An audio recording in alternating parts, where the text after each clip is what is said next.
오늘 설교의 제목은 행복한 만남 그리고 기쁨입니다. 같이 따라해 보실까요? 행복한 만남 그리고 기쁨. 네, 고맙습니다. 어제 저는 오랜만에 아이들과 함께 낙엽 밟기를 했습니다. 아이들의 귀여운 소리와 함께 사각사각 소리나는 낙엽 소리, 낙엽 감촉이 너무나 좋았습니다.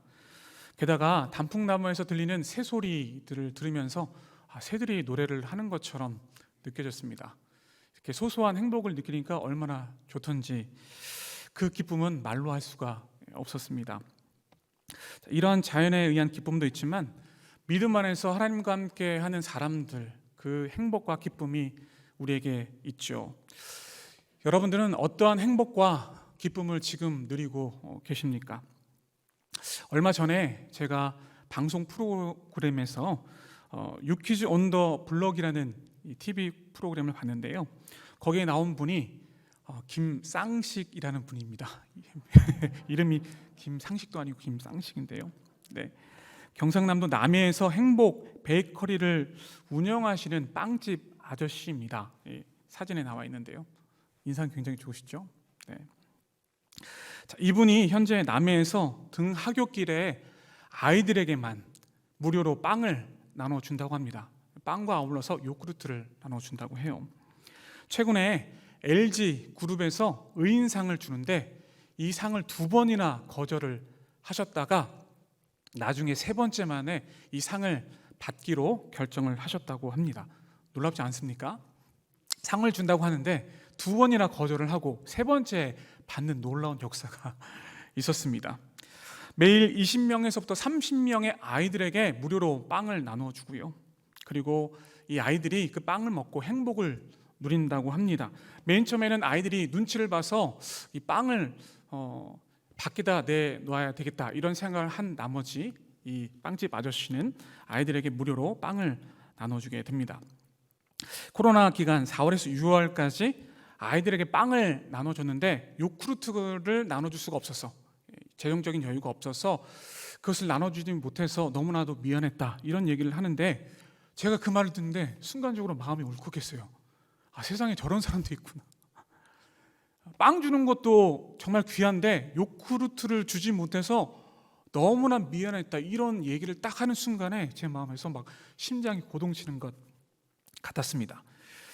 MC인 유재석 씨가 이렇게 물었습니다. 이 일을 계속해서 왜 하시느냐 이렇게 묻자 이분이 하시는 말씀이 애들을 생각하면 하지 않을 수 없습니다. 밥을 못 먹는 애들이 너무나도 많이 있습니다. 그래서 제가 이 일을 하는데요. 아이들을 볼 때마다 제 아들과 딸 같습니다. 이렇게 얘기를 했어요. 아마 이분은 결혼을 하지 않은 분으로 알고 있습니다. 이분은 이 일 말고도 18년 전부터 8군데에 정기적으로 빵을 공급하고 계십니다. 무료 기부하시는 것이죠. 무려 1년에 2천만 원의 빵을 기부하고 계세요. 돈도 중요하지만 가장 중요한 것은 이분의 귀한 마음인 것이죠. 재정적으로는 가진 것은 없어요. 그럼에도 불구하고 아이들을 위해서 빵을 무료로 나눠주고 계십니다. 무엇보다도 빵을 먹는 이 아이들에게 인터뷰를 했는데 이 아이들이 하는 말이 이런 말이었어요. 착한 아저씨 감사합니다. 항상 건강하세요. 아저씨로 인해서 행복합니다. 네, 아이들이 이렇게 얘기를 했어요. 이 아이들은 이 빵집 아저씨와 현재 행복한 만남을 누리고 있으며 기쁨을 온전히 마음껏 나누고 있습니다. 나중에 커서 이 아이들이 이 빵을 잊지 못할 것이고 이 빵집 아저씨도 잊지 못할 것입니다. 바라기는 아마 그렇게 될 텐데요. 이 빵을 먹은 아이들은 이 아저씨의 선한 영향력을 통해서 또 다른 누군가에게 귀한 은혜를, 귀한 기쁨을 나눠줄 거라고 믿습니다. 오늘 본문에는 사도 바울이 나옵니다. 이 이야기가 전개되는 장소는 고린도 지역입니다. 사도 바울은 고린도 지역에서 정말 힘들게 정말 여러 가지 어려운 사역들을 했습니다. 동시에 기쁨과 감사를 누린 곳이 이 고린도 지역이었습니다. 오늘 본문을 통해서 행복한 그 마음, 그 기쁨이 무엇인지를 함께 나누도록 하겠습니다. 사람은 세상에 태어날 때 누군가를 만나죠. 누구를 만납니까? 아빠와 엄마 그리고 형제를 만나게 되죠. 그리고 더 성장해서 교회에서 학교에서 친구들을 만납니다. 그리고 그 만남을 통해서 기쁨을 누리게 되는 것이죠. 그리고 이후에 성장해서는 배우자를 만나기도 합니다. 기쁨이 되는 것이겠죠. 그런데 이렇게 행복한 만남도 있지만 안타깝게도 불행한 만남도 있습니다. 만나지 않아야 할 만남도 있는 거죠. 불행한 거죠. 만나지 않았으면 좋았을 텐데 만나게 된 거죠. 그런데 우리는 이 불행한 만남을 이루지 않고 하나님의 은혜 안에서 귀한 만남을 이루게 되었습니다. 행복한 만남, 우리는 주님과 함께 행복한 만남을 누리고 있습니다.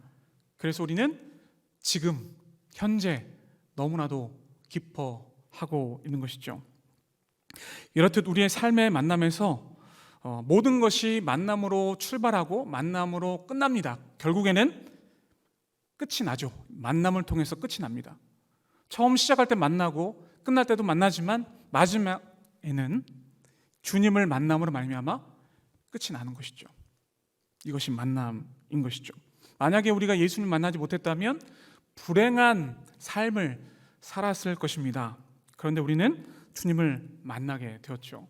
그래서 우리에게는 행복과 기쁨이 있습니다. 그런데 지금 현재 아직까지도 주님을 알지 못하고 있는 영혼들이 너무나도 많이 있습니다.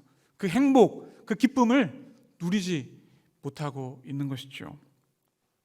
자, 오늘 본문 1절과 2절 말씀을 같이 읽어보실까요? 함께 이 말씀을 읽도록 하겠습니다. 그 후에 바울이 아덴을 떠나 고린도에 이르러 아굴라라 하는 본도에서 난 유대인 한 사람을 만나니 글라우디오가 모든 유대인을 명하여 로마에서 떠나라 한 고로 그가 그 아내 브리스길라와 함께 이달리아로부터 새로 온지라 바울이 그들에게 가매. 아멘. 사도 바울은 고린도 지역에서 누구를 만났습니까? 로마의 4대 황제였던 글라우디오에 의해서 추방당한 브리스길라와 아굴라 부부를 만났습니다. 아주 행복한 만남을 이루게 된 것이죠. 이들의 만남은 너무나도 귀했습니다. 사도 바울은 이 부부의 도움을 얻어서 고린도 지역의 교회를 세웠습니다. 그래서 이방의 선교에 든든한 기지를 구축하게 되었습니다. 또한 이 아굴라와 브리스길라 부부는 초대교회 선교 사역의 큰 일꾼으로 성장을 하게 되었습니다. 주님이 보시기에 아름다운 귀한 만남을 이루게 된 것입니다. 그래서 사도 바울은 이 부부에게 감사의 말을 전합니다. 로마 교회 교인들에게 이들에게 감사해야 한다고 이렇게 말을 하고 있습니다. 자, 로마서 16장 3절에서 4절 말씀을 같이 읽겠습니다. 너희는 그리스도 예수 안에서 나의 동역자들인 브리스가와 아굴라에게 문안하라. 그들은 내 목숨을 위하여 자기들의 목까지도 내놓았나니 나뿐 아니라 이방인의 모든 교회도 그들에게 감사하느니라. 아멘. 자, 이 부부에게 있어서 바울은 정말 큰 도움을 받았습니다. 큰 존재였습니다. 바울을 대신해서 자신의 목숨까지도 내놓겠다고 했던 부부가 이들 부부였다는 것이죠. 또한 함께 전도도 했습니다. 함께 삶을 나누면서 전도도 했던 것이죠. 바울이 있는 곳에는 이 부부가 있었고 이 부부가 가는 곳에는 바울이 반드시 있었습니다. 바울이 있는 곳에 아굴라와 브리스길라 이 부부가 있었고 이 부부가 있는 곳에 바울이 반드시 있었다는 것이죠. 한 번은 바울이 돌에 맞아 죽게 되었습니다. 가만히 있으면 죽을 수밖에 없는 상황에 처해 있었는데 이때 이 부부가 자기의 목이라도 내어놓고 이 바울을 죽이려고 했던 사람들에게 달려들었습니다. 왜 바울을 죽이려고 하냐 하면서 그들에게 달려들었어요. 그것 때문에 사도 바울은 그곳에서 도망가서 살 수가 있었습니다. 예, 사도 바울은 그 사실을 기억하고 로마 교회 교인들에게 이렇게 말합니다. 편지를 쓰면서 이렇게 말하죠. 그들은 내 목숨을 위하여 자기들의 목까지도 내놓았나니 나뿐 아니라 이방인의 모든 교회도 그들에게 감사해야 하느니라. 아멘. 자신의 목숨까지도 내놓으려고 했던 이 부부의 모습은 참으로 귀한 모습이었습니다. 귀한 만남이고 행복한 만남이고 기쁜 만남이었다는 것이죠. 단순히 사도 바울만 만나서 이 부부가 기뻐했을까요? 행복했을까요? 그게 아니죠. 사도 바울을 만남으로 말미암아 예수님을 만났기에 이 부부는 행복하고 기쁜 마음을 누릴 수가 있었다는 이야기입니다. 사도 바울이 축복의 통로가 된 것이죠. 그렇다면 여러분들께 질문을 해보겠습니다. 여러분들은 브리스길라와 아굴라와 같은 이 부부 그런 만남을 이루고 계십니까? 무엇보다 예수님의 은혜 안에서 이런 만남을 갖고 계시나요? 내 목숨을 내놓겠다 이런 이야기를 하는 그런 사람과 만나고 계십니까? 예수님의 은혜 안에서 진정한 기쁨과 진정한 은혜를 누리고 계십니까? 오늘 1대 제자 양육 헌신 예배를 드리고 있습니다. 이번 동반자 과정을 수료한 모든 분들이 이러한 기쁨과 행복한 만남을 누리셨을 거라 믿습니다. 본문 3절 말씀 같이 읽어보실까요? 생업이 같음으로 함께 살며 일을 하니 그 생업은 천막을 만드는 것이더라. 아멘. 여러분, 동력이란 말 들어보셨죠? 동력이 무엇입니까? 동력은 함께 일한다 이런 뜻이 담겨져 있습니다. 그런데 함께 일할 사람이 함께 일하지 않고 협력하지 않으면 얼마나 힘들겠습니까? 하지만 함께 일해줄 사람이 나의 일처럼 일해준다면 그것만큼 기쁜 것은 없을 겁니다. 유대 사람들은 자신의 자녀들에게 무언가를 가르칠 때에 하나의 기술을 가르쳤습니다. 왜냐하면 이 자녀들이 극한 상황에 있을 때, 처할 때에 그 기술을 가지고 살아간다면 도움이 될 것을 알았기에 유대 사람들은 자신의 자녀들에게 기술 하나를 가르쳐 주었습니다. 사도 바울이 배웠던 기술은 천막을 만드는 일이었습니다. 그런데 고린도 지역에 가니까 아굴라와 브리스길라를 만났는데 이들도 천막을 만드는 기술을 가지고 있었던 것이죠. 그래서 그들은 함께 한 곳에 머물러서 함께 일을 하고 함께 밥을 먹고 함께 행복한 삶을 누리게 된 것이죠. 당시 사도 바울은 이방의 선교사로 파송을 받았지만 선교비를 지원을 받지 못했습니다. 그래서 천막을 만들어서 일당을 받거나 또 천막을 만들어서 팔던가 해서 수입을 얻었습니다. 그 수입을 통해서 자신과 자신의 일행들에게 생활비와 또 선교비를 지원했던 것이죠. 사도 바울이 그렇게 했던 겁니다. 그런데 이 부부를 만나자 이 부부의 도움으로 말미암아 선교비와 생활비를 함께 지원을 받을 수 있게 된 것이죠. 얼마나 든든했겠습니까? 함께 밥을 먹고 함께 일을 하고 함께 전도하는 모든 삶 가운데 이들은 동역을 했습니다. 동역을 했던 거죠. 함께 일하고 기쁨을 누리고 행복을 누리는 그들의 삶이었습니다. 여러분, 우리는 번동 제일 공동체로 모였습니다. 교회 공동체로 모였다는 것은 복음을 함께 나누고 함께 밥을 먹고 함께 예배드리고 삶을 나누는 것이 교회 공동체의 목적이고 모습입니다. 우리는 동역할 수 있어야 합니다. 하나님의 은혜 안에서 동역할 수 있어야 합니다. 그것이 바로 교회 공동체의 목적이고 교회 공동체의 본질입니다. 바라기는 더 나아가서 여러분의 삶의 자리에서, 직장에서, 교회에서, 학교에서 함께 동역할 수 있기를 간절히 바랍니다. 그래서 기쁨을 누리고 행복을 함께 누릴 수 있는 우리 모두가 될 수 있기를 간절히 바랍니다. 자, 본문 4절 말씀을 같이 읽어보실까요? 4절 말씀을 같이 읽겠습니다.